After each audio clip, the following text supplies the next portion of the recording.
Hey guys, it's your girl Erin the Renegade. Thank y'all so much for tuning in, for liking, for being in the comments, for engaging with us.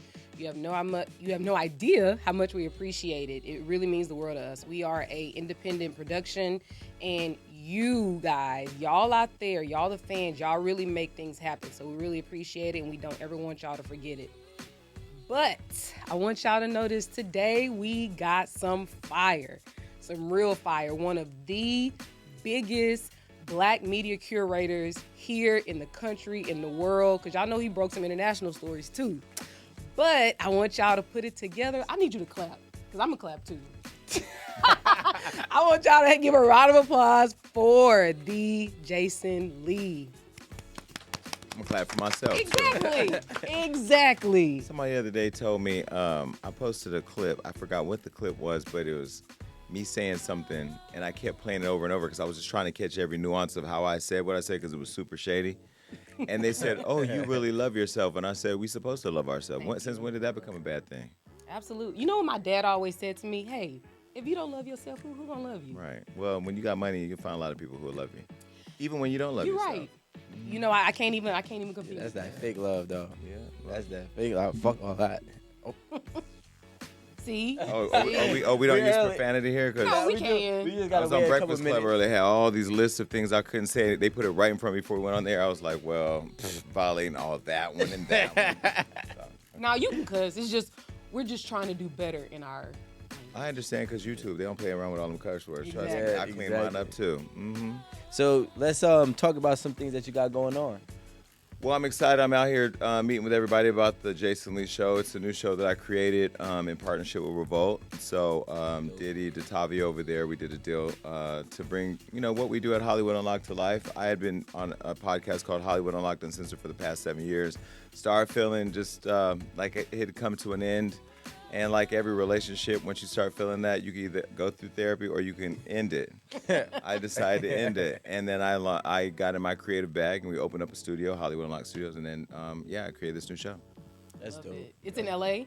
It's based in LA, yeah, but we've created it where we can do, virtual interviews. But, since COVID is kind of dying down a little bit, at least it appears that way, I decided I wanted to go back into interviewing people in person because this is a different type of energy when you're sitting across from somebody, reading their body language, and just knowing kind of where you want to take that interview. So, yeah, I'm excited that now we're back to doing it in person.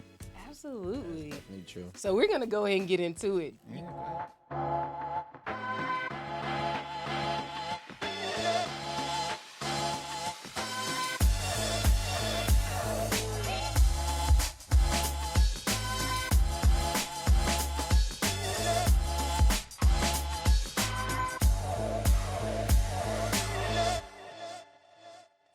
Yeah, go ahead. All right. You seem like you're a very open book, very transparent type Yep. person. So You know why that is? Because I'm always ready.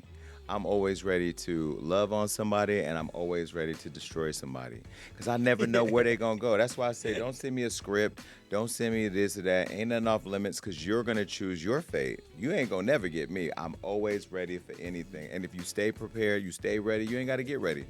And there's something about that makes people uncomfortable because when they think they're going to get you and then they get got, their face just shows like God told you not to do that this morning, but you still got up with the bullshit. Here we are. But yeah, I'm an open book. yeah, God told me. If they ain't listen, that's what happened when you don't listen. Yeah. When they don't listen. Right? Hey, he said it here. So I really just want to start off by one. I just love what you've done for Black media. Thank you. You know, there are other people in that lane who have come before you, but I think you've kind of like energized it, turned it up a notch, and kind of given it like just a new flavor that kind of wasn't there. So one, and that also has like helped us here and really like given us ideas on how to move and how to interview people and how to carry ourselves. So that's just my appreciation. I'm giving you your flowers, and I just want you to know that. Well, but in the case of this show, I'll say, I look at all the different podcasts that will either advertise with us or that will pick up or share on Hollywood Unlocked. You guys always have the spicy conversations that go viral. I literally, whenever they post you guys, I'll be in the comments just reading, and you usually got some crazy shit to say.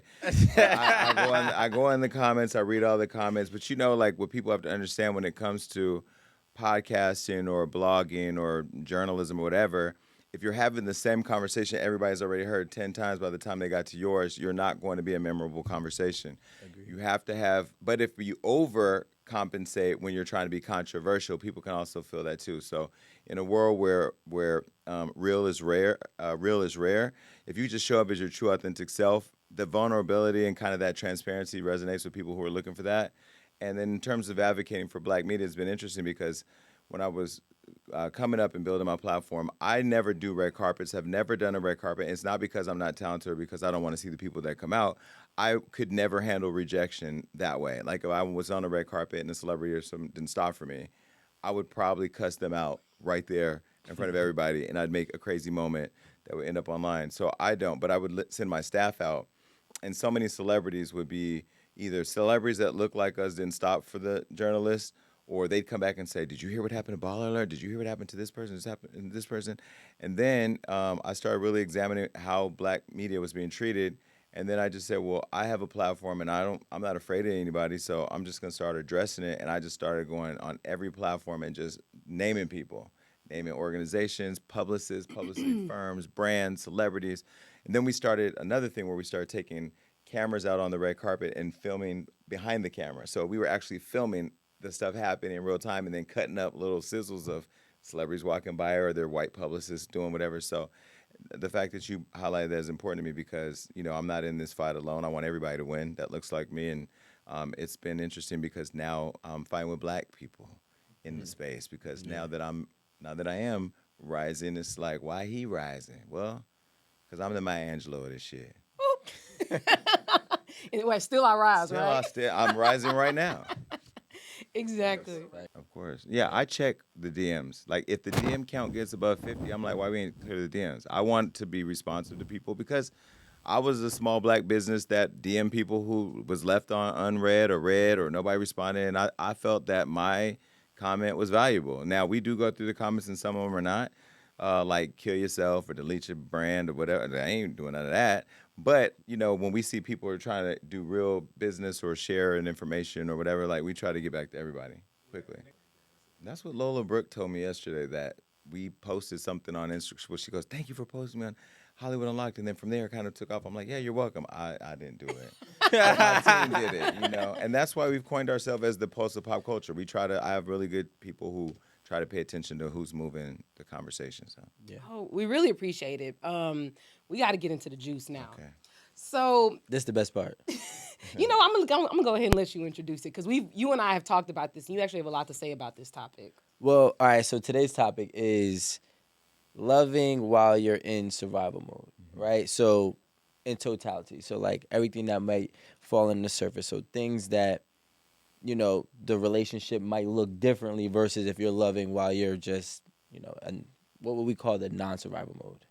I guess just in a love mode because Yeah. I think you're either in a mode of love and just like experiencing life Yeah. and appreciating life versus survival where everything is just about survival. I mean, from the time you wake up to when you lay your head down, if you can lay your head down. Yeah, I mean, if The you're lack if you're thereof. being vulnerable, Yeah. yo, I'm in. This is my situation. This is who I am. This is what I got going on. This is where I'm at in my life. This is why I only focus. You know what I'm saying? A lot of times when people are coming like that, they are in survival mode. You know what I'm saying? Or hustle mode, which is realistically because you're close to survival mode. Well, let me say, like, I guess if I had to digest what you're saying, there's a difference between survival mode and success mode, right? Like, when I wrote a book, God Must Have Forgotten About Me, one of the chapters I was talking about this relationship I was in right before I started Hollywood Unlocked. I was in love with this person. This was a person. I walked in a room, saw them standing there, walked up to them, asked them for their phone number, told them I was going to be with them. They rejected me. That was fine. Pursued them, got them, and then became in a full-fledged, all in love relationship. But what happened was I was so consumed with that relationship that although I had the idea of Hollywood Unlocked and I had the passion and the drive and the hustle, all of that subsided to this relationship I was pouring everything into.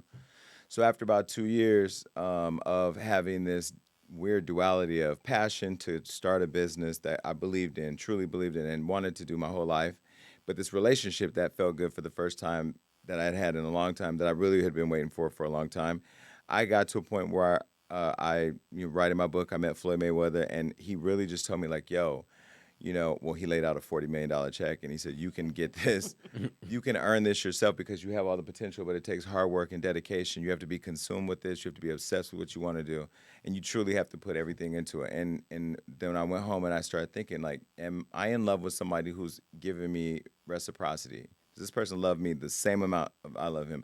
Is he fulfilling me the way that my business could fulfill me? Or am I, I started looking at it because I knew at that point I had to decide where I was going to negotiate my time. I don't believe that people who are struggling together should be together. I think if you're struggling, you should get out of that struggle and you should focus on your success and the success that you want to have because a relationship requires 100% of your time and the business requires 100% of your time. But if you're trying to give 100% to two things that are new, that's really giving 50%. Anything you don't give 100% to is going to fail. So I prayed. I asked God to give me a sign. He gave it to me. I ended my relationship, and literally right then I downsized my whole life, moved into a studio apartment, downsized my car, gave them the house, the apartment, the furniture, the house, the car, all that, and then I just invested all my time in my business. So I called Floyd and I said, I know you have the fight coming up with Pacquiao. If you can just hire my partner at the time and give them a job to do in Vegas for a couple weeks, I need space to plan my next move. He said, okay, cool. I didn't tell him what my next move was, so we didn't plot this together. He just said, okay, cool, no problem. So we flew him to Vegas. We set it up where he assisted during the fight, running errands and doing different things like that. I went and opened up another bank account. I started preparing notices to all of my teams that I was ending our joint business. I went and got another car, downsized from a BMW to a Dodge Challenger, and I got downsized from a 19-floor penthouse with like 2 kitchens and 4 rooms and 8 TVs to a studio apartment. And then I went and found me a job. Like Yes, I like a did. job? A 9 to 5, Okay. and because I needed to Wow. have a job where I could afford to survive while I was, figuring this out. And I did all that, and then when they came back, we just had the conversation, and I said, if you and I both went into business together, and we both invested everything we had, and we put everything into blood, sweat, tears, every resource, and the business was going bankrupt, and we were failing, what would we do? He was like, we'd end the business, and he caught it right then. He caught it because he knew that we were already in this weird space. The relationship was That was a bankrupt. setup. No, it was an honest. We need to be honest with each other Thank because you. oftentimes we don't even lying to each other. We just so in love that we blinded by the bullshit of being in love. No, like everything falling apart and y'all still sitting there on that raft. Look what happened in Titanic.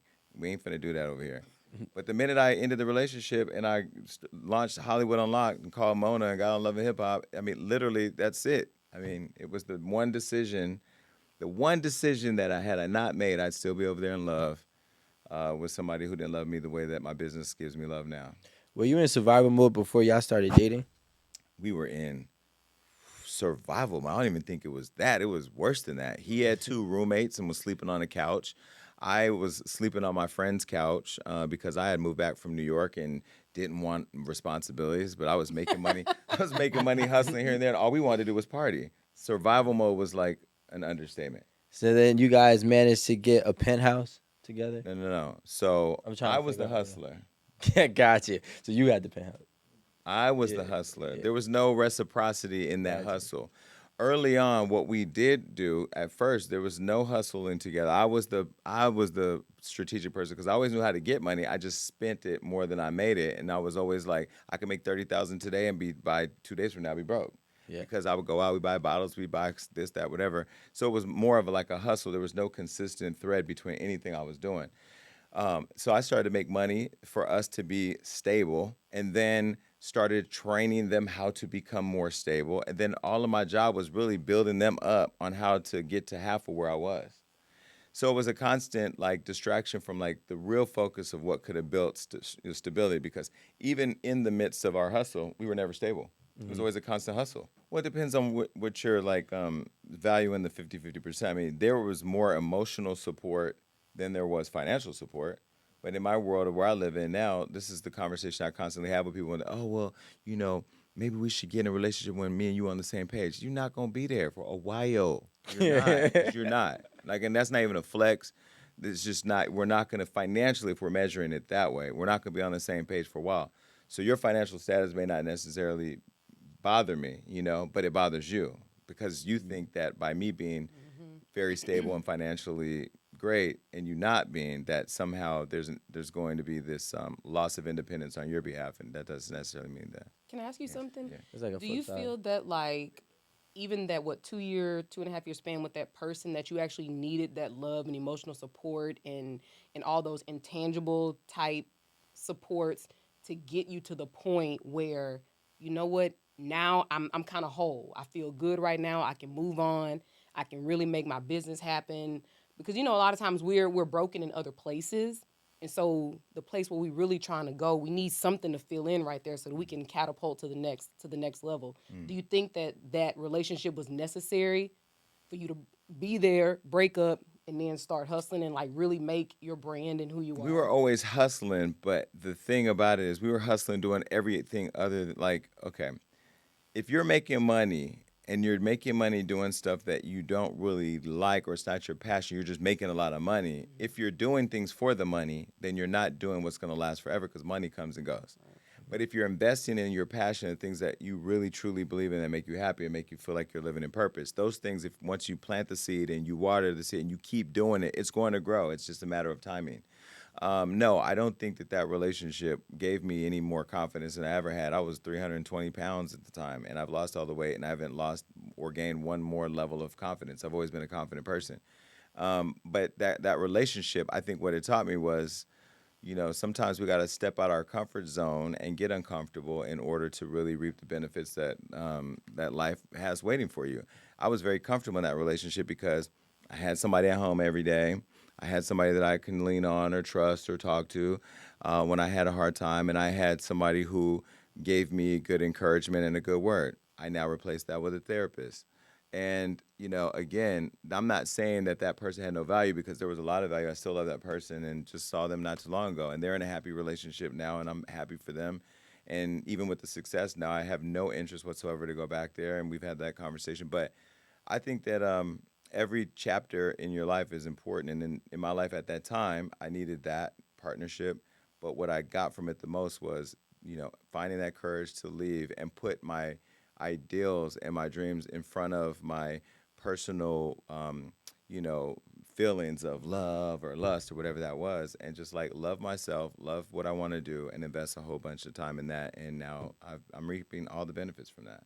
Do you feel like you had like issues with loving yourself before that Of course, relationship? of course. I was a foster kid, former foster kid. I watched my brother die. I've had lots of loss. So, I didn't say at the time, oh, I have abandonment issues. But yeah, of course I had abandonment issues. I still have abandonment issues. And that's just stuff that happens to work itself out over time. But I think, yeah, I was in that relationship because at the time, I was sleeping on my friend's couch. He was sleeping on the couch with his roommates, or whatever. And, I was looking for something and he was looking for something. When I look at how we moved and how we hustled and made a lot of money and built stability, it really was, even though we never really talked about it, it really was a business relationship too. Because we were sitting down at first when he got in it, wasn't really like he slept in late. I remember one time he slept until like 1 o'clock. I didn't understand that. I'm like, Yeah, Maybe he went to bed at like 4. no, doesn't he matter. just he just never Doesn't matter. had independent purpose to wake up by before 8. Gotcha. And so we found that and got that together. But you know, but once we started like hustling, making money, and then like we went from like sleeping in our friends' our roommates in the couch to like a one bedroom or two bedroom apartment, I think, because we had a little office, and then from a 2 bedroom apartment to a penthouse. Even though we were hustling and training and supporting, I was doing most of the heavy lifting, and most of the relationships were mine, and the skill was mine, and the business I developed was mine.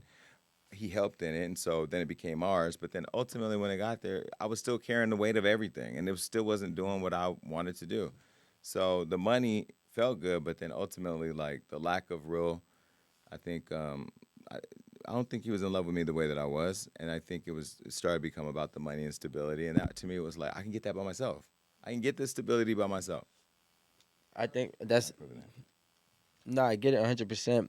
I mean, when I think about it, usually I don't think it. I mean, I've been in survival mode, but I've never dated another person in survival mode. Even though I do understand that we would have a better bond, a better understanding because we're both in the same position, so we're both have and the same aspirations, hopefully, to push forward in our lives. where that is a common ground for us. Now, for me personally, what I see in my personal experience, when I was in survival mode, I always sought out those that weren't. That was my balance. You know what I'm saying? And I think that that kind of helped me. Like I said it here before, like I was with the girl who was not in survival mode, never in survival mode, didn't even know what survival mode looks like. But she was the one to be able to open my eyes to be more willing to give love and receive love because that's all she knew, right? So um, I never thought of it as a person two survival mode people being together, but when it makes sense because if I dated another version of me, it's going to be a competition because I know where I'm going, and if you're at that same level of drive and motivation, determination, and if you're not, you're gonna fall off. And once you fall off, or once I get too far ahead, I'm gonna become less attracted to you. You know what I'm saying? So I never looked at it from that side of the coin. Well, if I look at it like a business, right? I was saying this in the other room. Two startups trying to build together don't make sense to me. I mean, you can go together and have a community and talk about your lack of resources and your lack of thing. That's great. I don't care where you are. What? Let me start by saying now I'm approaching relationships from a level of success. So I'm not in the what was survival mode anymore. I'm not in that. All my brand is on autopilot. I'm gonna still make 7 figures a month whether I do anything or not. I choose to work because I want to accelerate my exit strategy so I can be retired by 55. I just have a plan for my life that I've been able to focus on now that I'm not surviving in that relationship anymore. But when I was in that relationship, that was all I could see every morning, day, night. Do you need to go to the gym? We need to go to something. Do you need something? I was always trying to look for something that this person needed.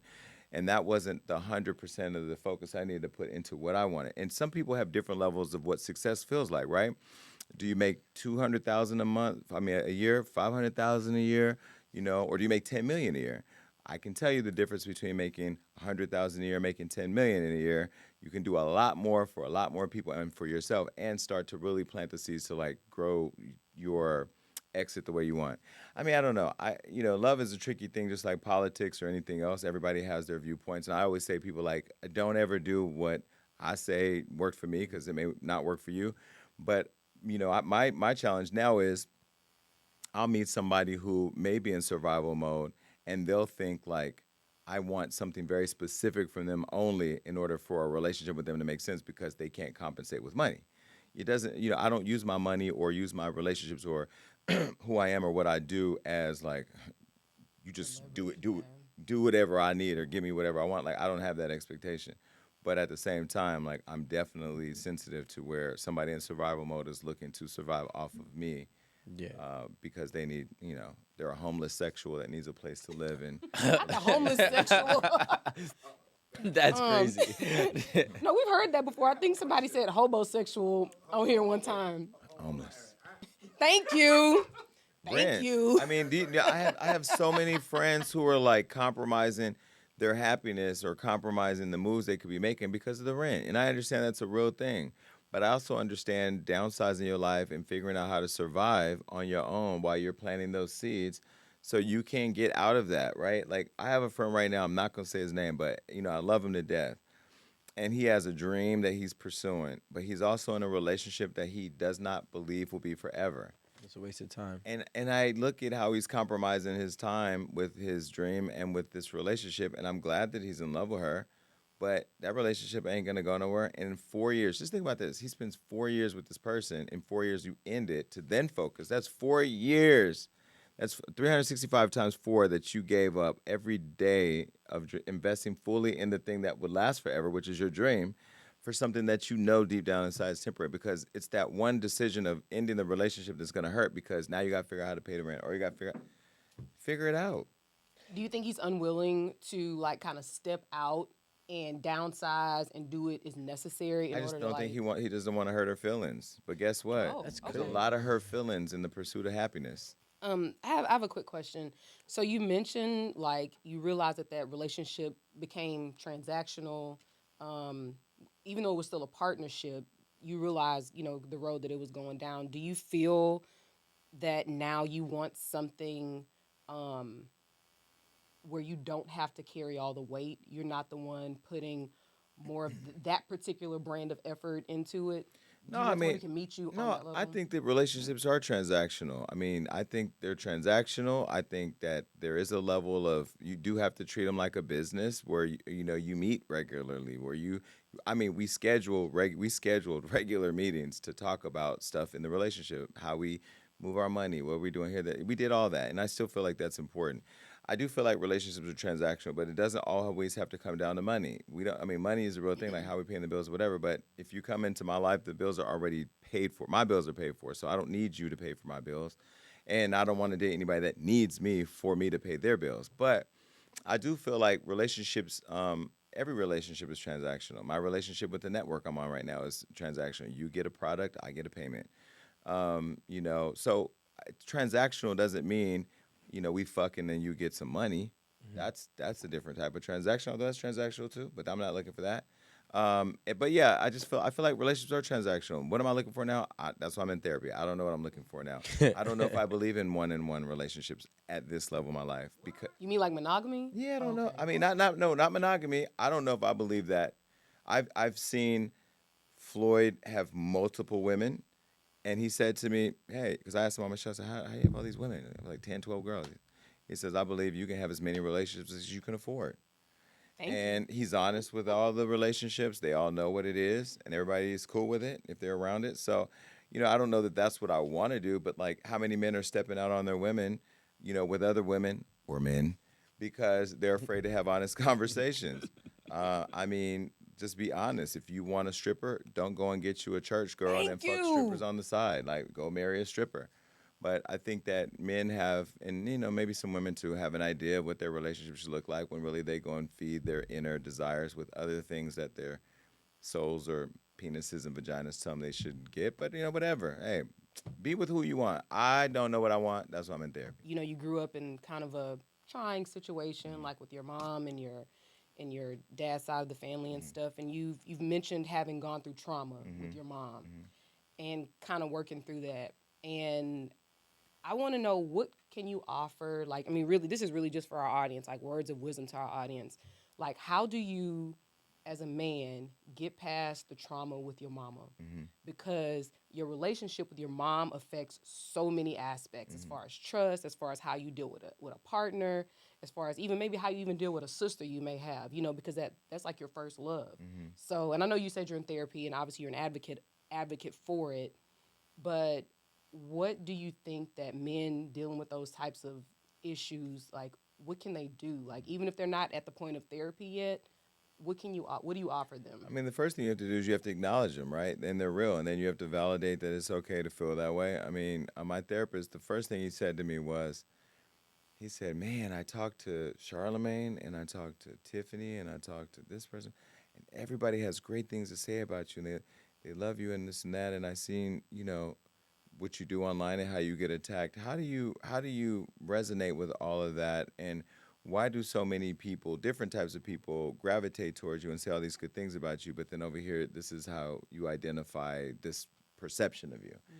And I'm like, well, one, I don't get caught up in how people see me, good or bad.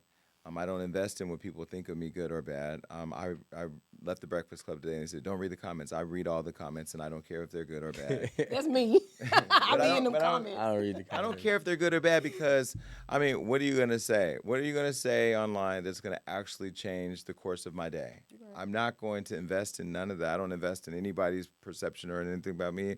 And it's not because of ego. It's just because I'm really focused on my relationship with God, my relationship with myself, my relationship with my staff, my relationship with my team, and the vision for my life. That's all I'm worried about. Everything else is noise. When you go to Dubai, I've been there 6 times this year. When you get off that plane, you don't hear social media. You don't hear a bunch of noise. You don't see litter. You don't see protesting. You see people praying. It's quiet, it's calm, it's controlled. You can say whatever you want about the lack of democracy. I love it. They embrace me. I mean, I love it there. Then you come back, as soon as you land, it's so loud. It's Black Twitter, Chaos. Chaotic, it's yeah. Black Twitter, racism, elitism, classism, sexism, homophobia, you know, uh, and it's like, wow.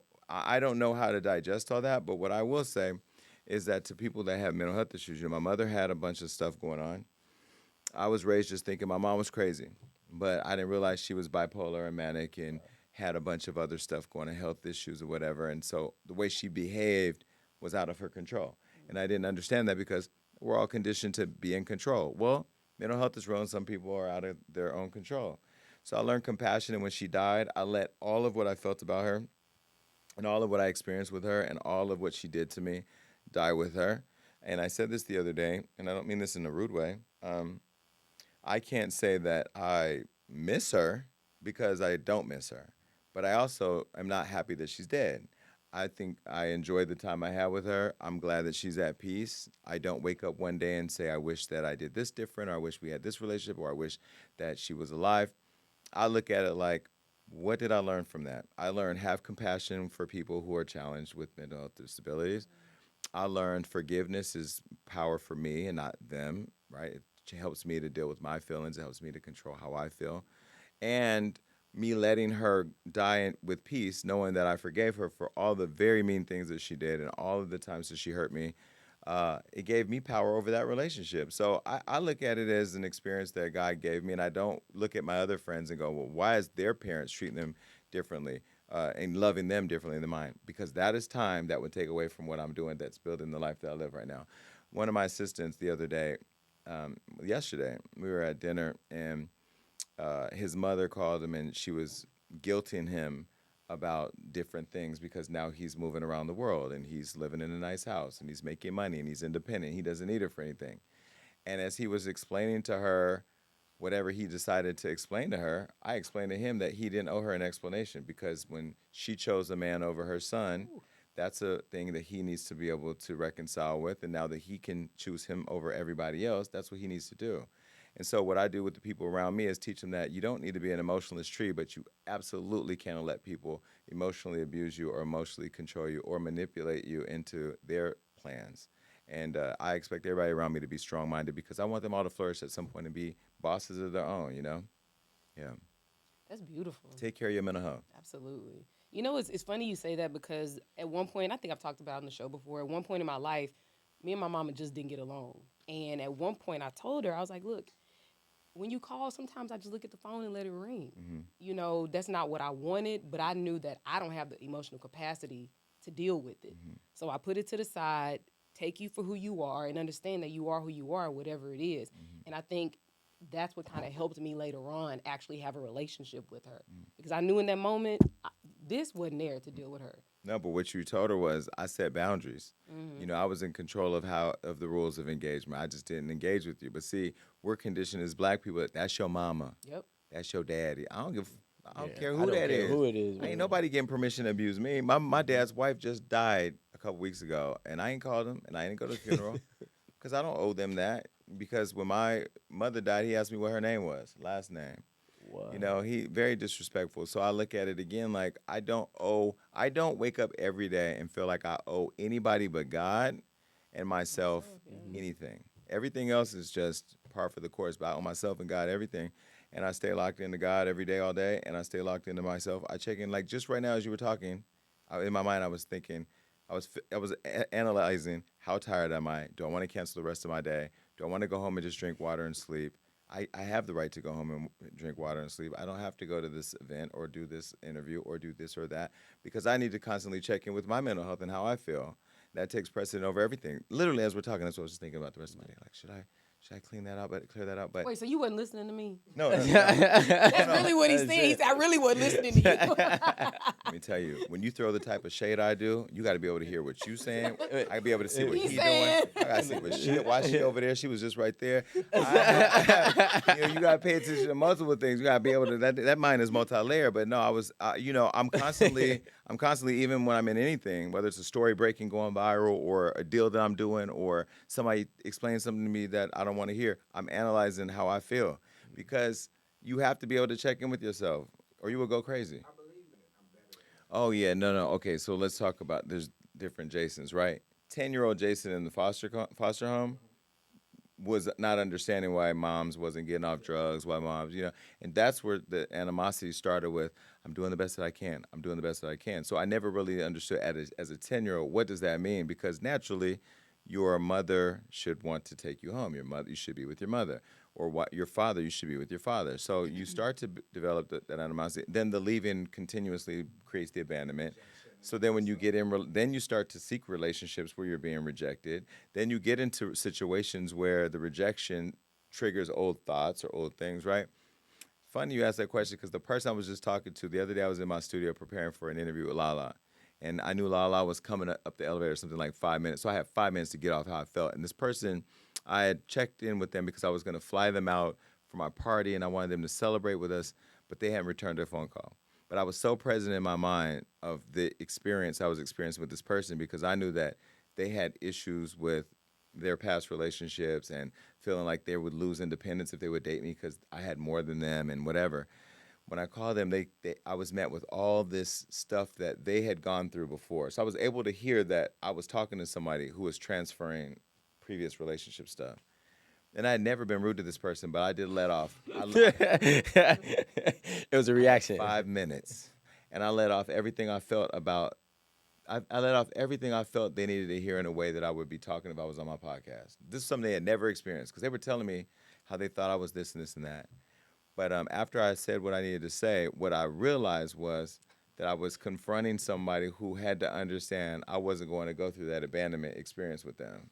I wasn't about to deal with PTSD or abandonment because I was trying to create an authentic experience, and they were trying to hold me accountable for everything that they had already gone through. In the past. And I ain't about to do that. That's that cycle. It's almost Now I'm the savior. it's the same reason why I've Yeah. chosen not to have kids up until this point because I know that to compromise my interest to get on planes whenever I want or wake up with however many people I want or do whatever I want to do. I need to know that I'm not going to do that around my kid because that's what my dad did. That's what my mother did.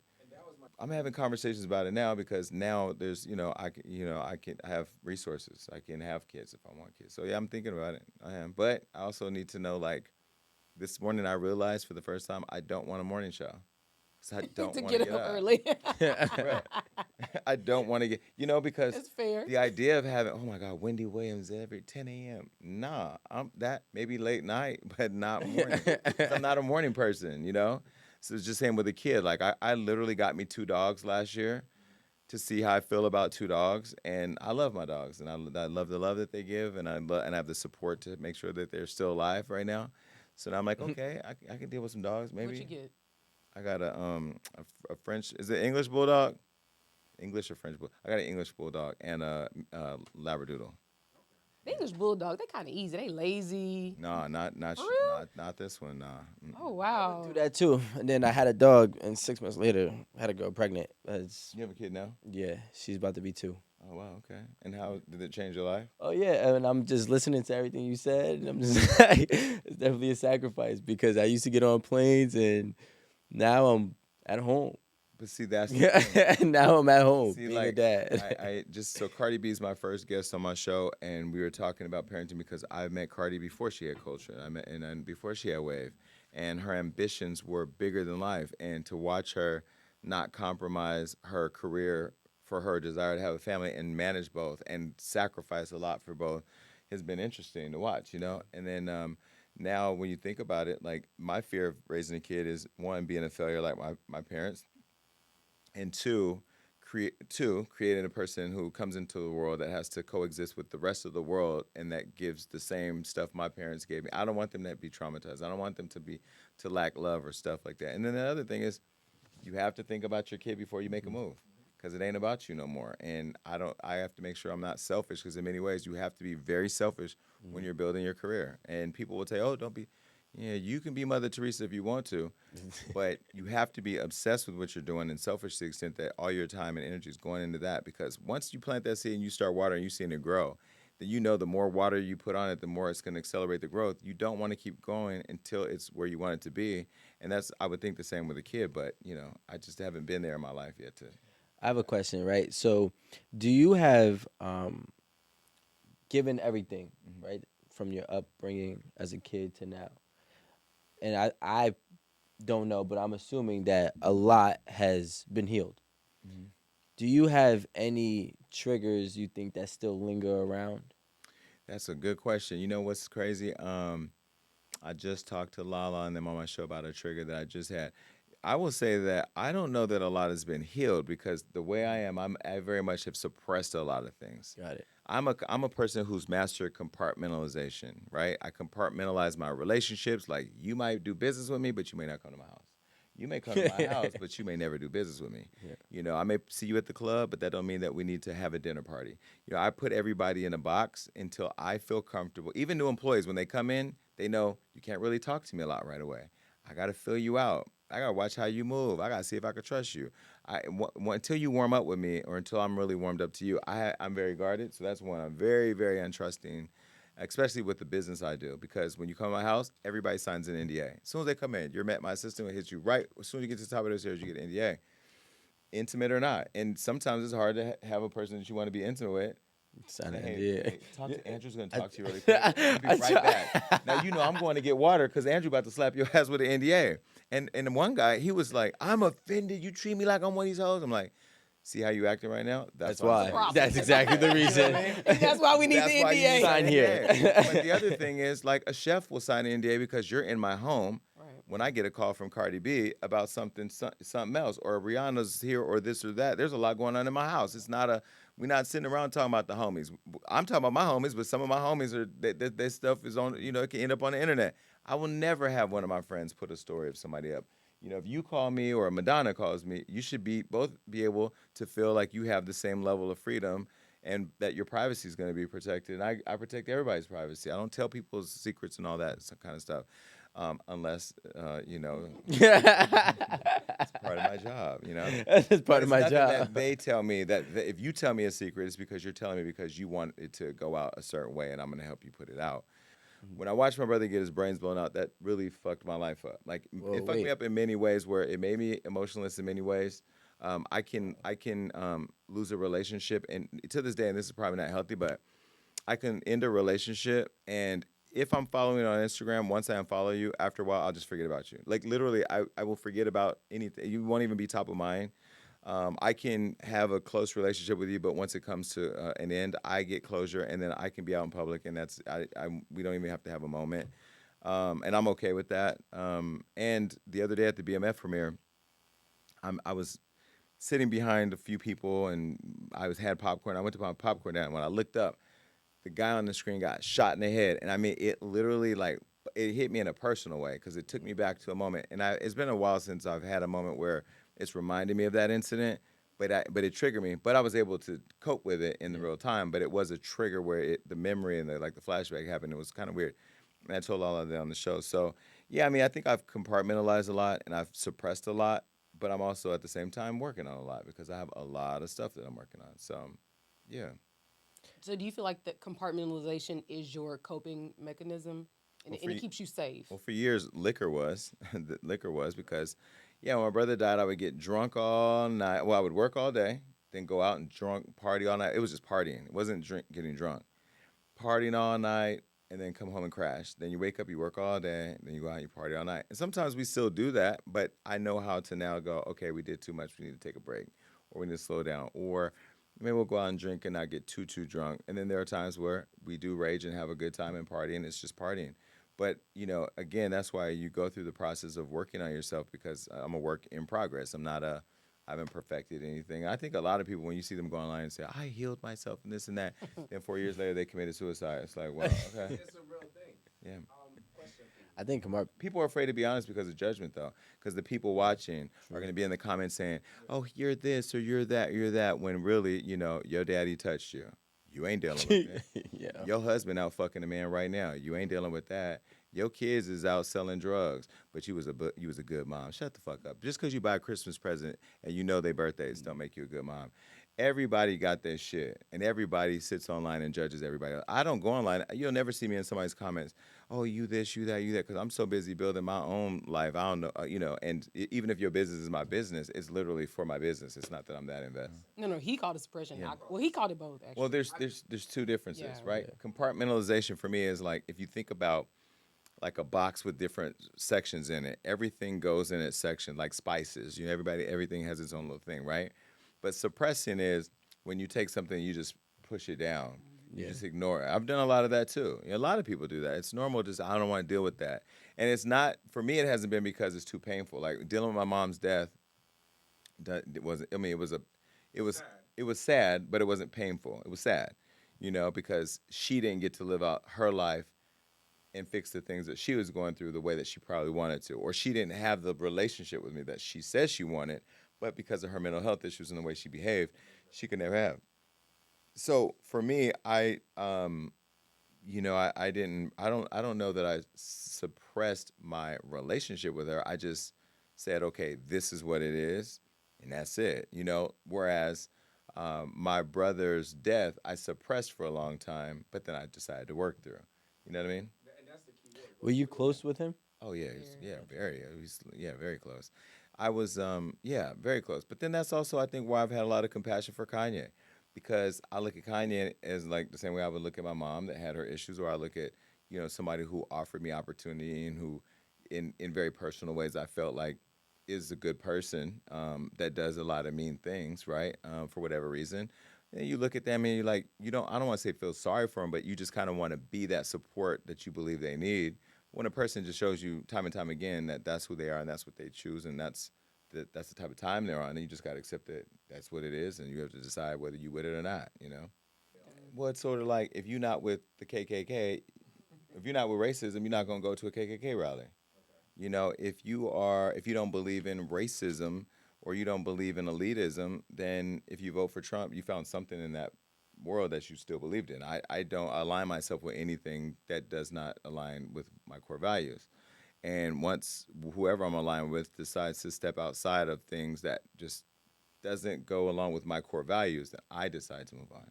NDA is only going to be worth how much you or want to spend to enforce it. I would be petty and do whatever it takes to enforce the NDA, but like I'm not. Mine is more about protecting my privacy from what you hear around my world, not necessarily things we talk about as a personal human being to another.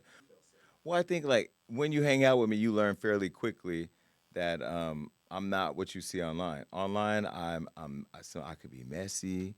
I can be a thought. I could be all types of I could different be a things. thought. I could be a thought online, but that maybe that's a part of me. But when you hang out with me, it's very different, and I keep the same crew around me, and I trust that they know when people are around for the wrong reasons. And I don't know, it's an energy thing. I follow the energy, and energy you can only keep fake energy for so long. After about a week or two, who you are shows up. You call me after 2 weeks talking about how's Rihanna doing.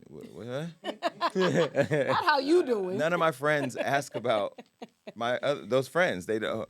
Yeah, hey, seen Kanye? No, have you seen Kanye? I don't know. Go to Hollywood Online. I don't know what he's doing. Like none of my people. I have to force them to go and speak to people that I'm around. You're like, go say hi to Kanye, man. Just go say hello to Rihanna. I have to force them. So my friends ain't around me for that.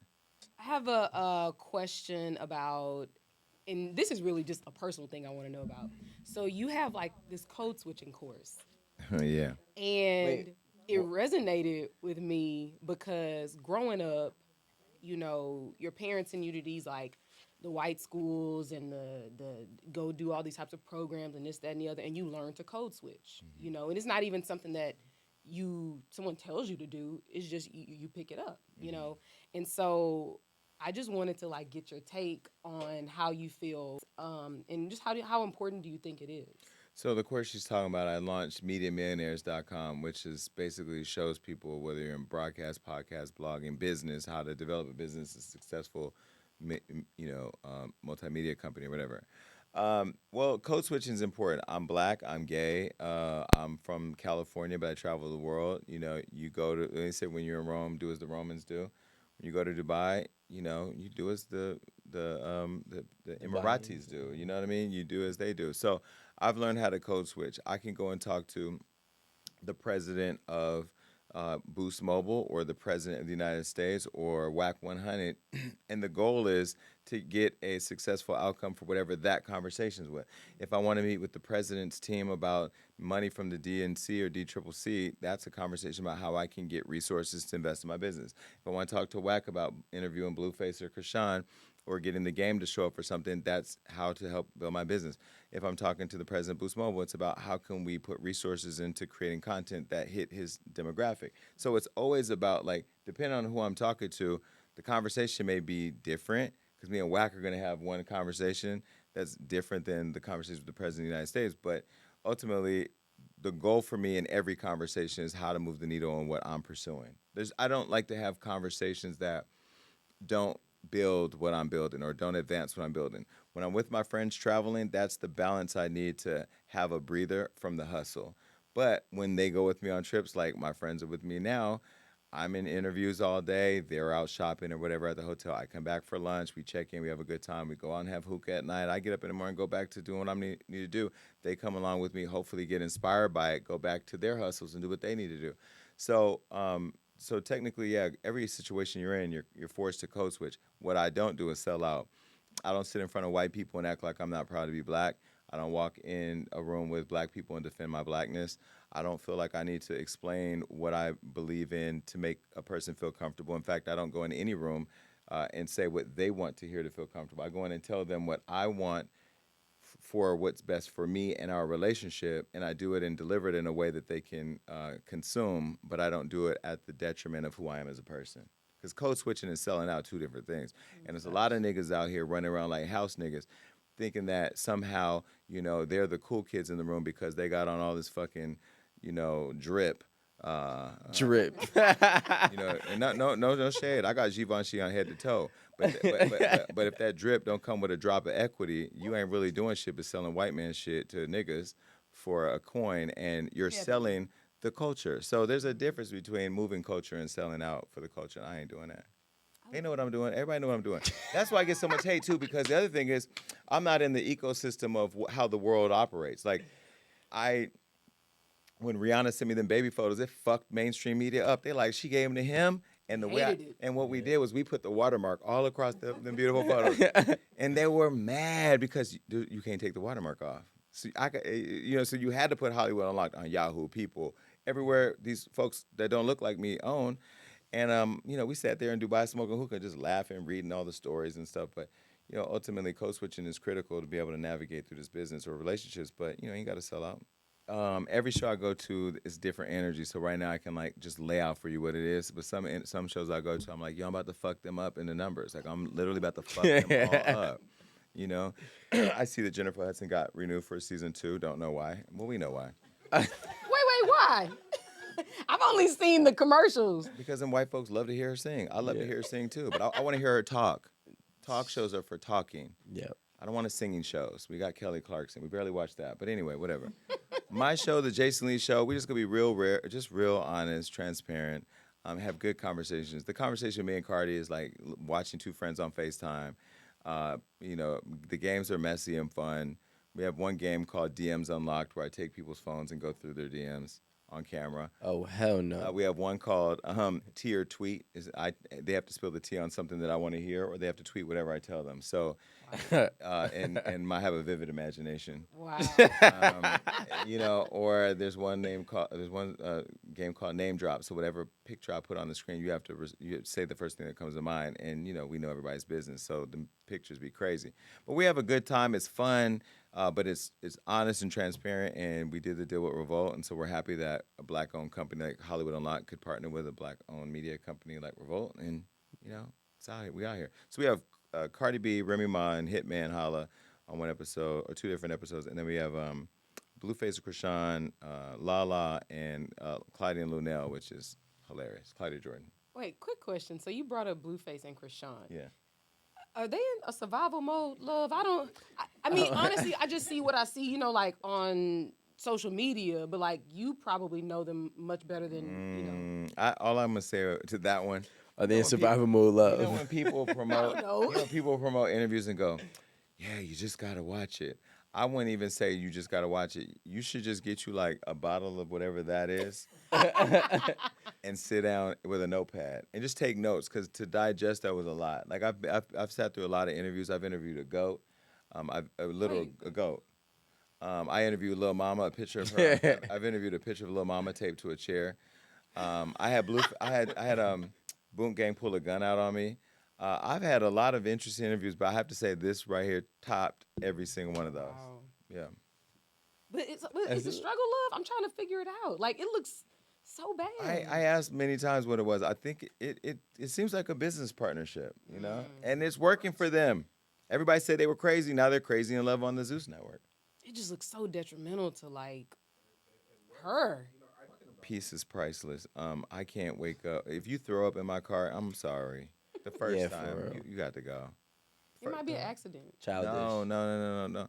No, well, I've thrown up before. I threw up in a club, but I threw up in a corner. Nobody saw it. It was behind a curtain. I didn't even see it because I don't remember it. But somebody told me. I'm so excited about the show. I've watched all the definitely. little Yeah. spoilers and stuff. What do you think, like, that is gonna bring new to people who are in this space? Because we already know that you kind of shook up the whole, like, black media environment.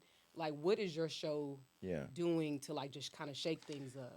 Sometimes when we do shows, like especially like when I used to do shows, I used to feel like I had to have this over animated personality where like the delivery was so crazy that even when I look back at times, I'm like, yo, I can't believe I said that. I can't believe I did that because I got so caught up in the hype of how I needed to go viral. But if I ask Cardi B what she thinks about Quavo's song suggesting that Offset slept with Saweetie, that answer is going to go viral. So I don't have to do all the animation and the yelling and this and that and lose people in my delivery. I feel like I'm chilling. My energy matches who I'm talking to. Cardi, I've known for 7 years. We talk every day on the phone, so that energy is gonna be different than a Blueface to Krishan, where I'm like literally like making sure her dog don't pee on the carpet, making sure that the bottle that they're dropping doesn't break, making sure that her laying across my couch and feeling like she's in therapy is being caught on the right camera. Like that was a different thing. So I mean, I feel like people will feel like they're sitting there with their friends and hearing conversations they've all been waiting to have, eating popcorn and sipping tea. Oh, is that what's on the menu? Popcorn and tea. No, we have Daily. Shout out to our partners at Daily On. We have Daily on the menu.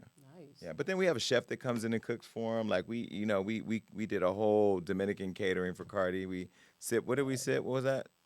Coquito the whole way through. We had some of that last week. Did you like it? Oh Y'all my are new to God, this? I love it. They don't really have coquito in Houston like Yeah. that. So Coquito's regular over here. It was so good. We drink it every. We gave her that too, and we Uh, and we gave her Mama Wanna. Yeah, we take good care Mama of our Wanna. guests. We give them gifts. The gifts that are was- funny. You'll see. I'm super excited. gonna be about And it. dope. we gonna work on interviews that when's the last time you saw Cardi in the studio? She don't go to studios. And that's the important part of, like you say, going back to black media, getting these people to understand the importance of not just pulling up, but coming to the studio. Getting Rihanna to come to that studio, getting Will Smith to come to that studio validates that effort to show that new media and black media is equally as important as Jimmy Fallon and all these other people. Kelly Clarkson and them have probably, 80 employees? I have 12. We competing with the big boys. Why not? Because we can. We can do anything we want. The black mind is the most powerful weapon in the world. Yeah, but see, they're all playing politics. I don't play that. I ain't calling managers and agents. I ain't calling publicists. I'm not.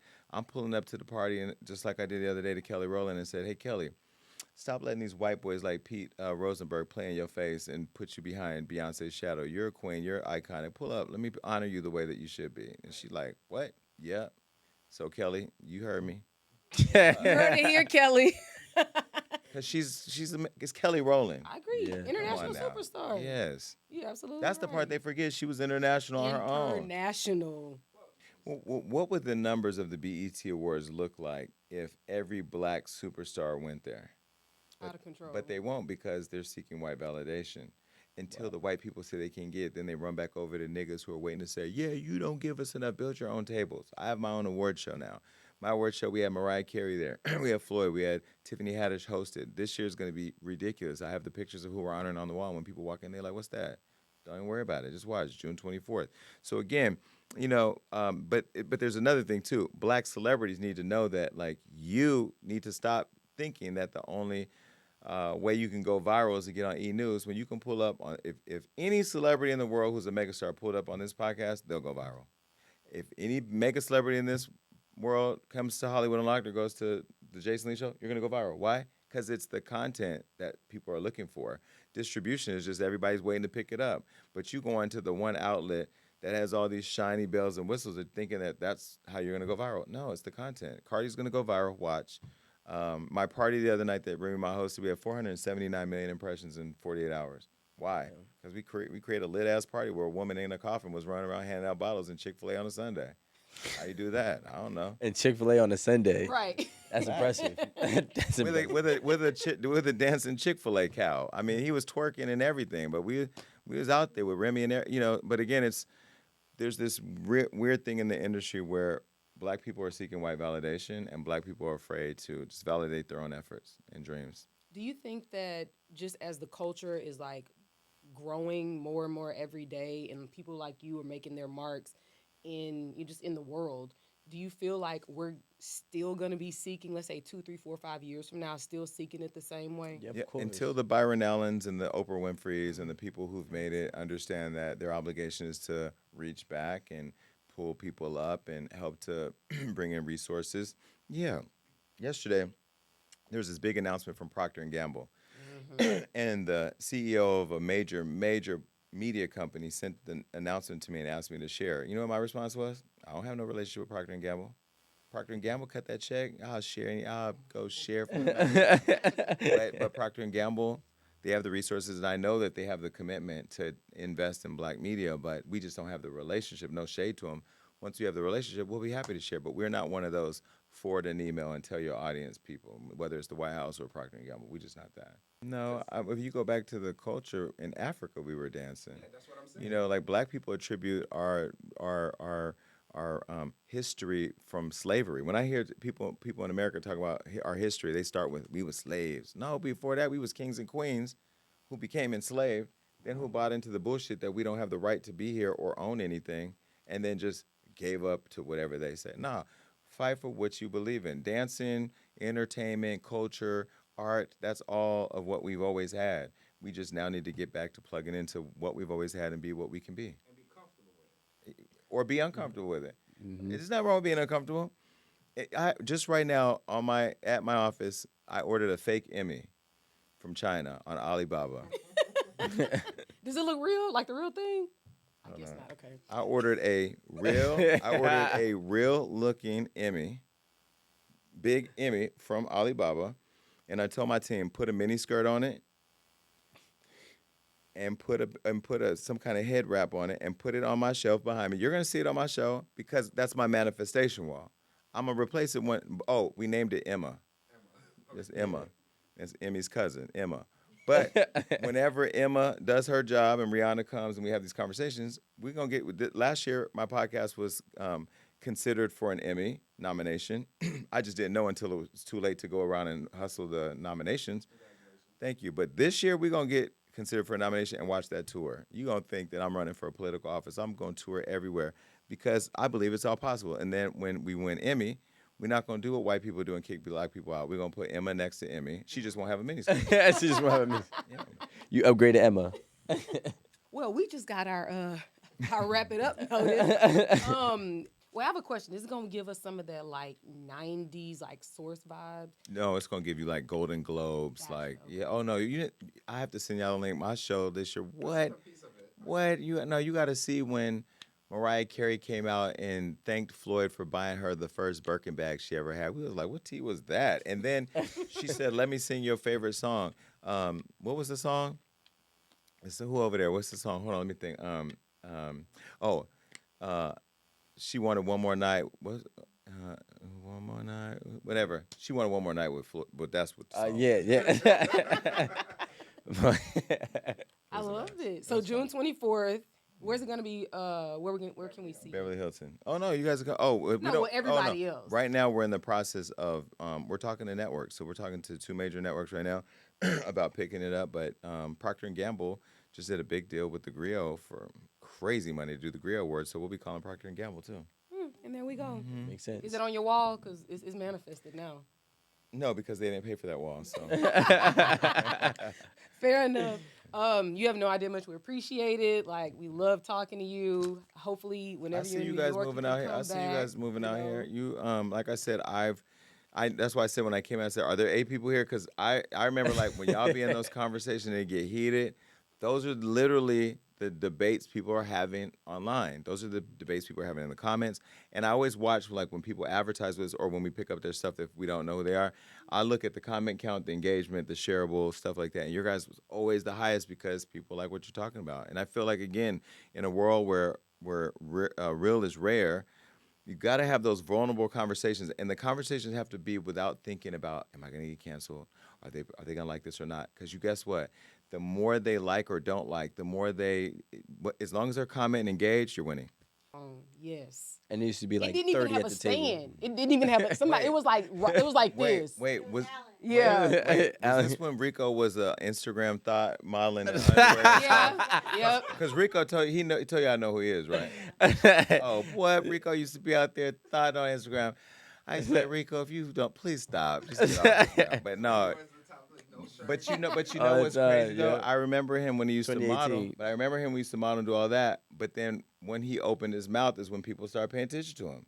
Because like there's so many people like taking off their clothes for Instagram and all this, and that's great. Do you? But once you can unlock your mind and really just share who you are and be vulnerable and in a space where everybody's trying to be the perfect aesthetic or the perfect presentation, like that shit will hit people in a different way. People actually pay attention to everything else you're doing. So I'm happy that you figured that out and that you guys are doing it. Thank you. It took me 6 years to get my podcast. Wait, 5 years to get my podcast.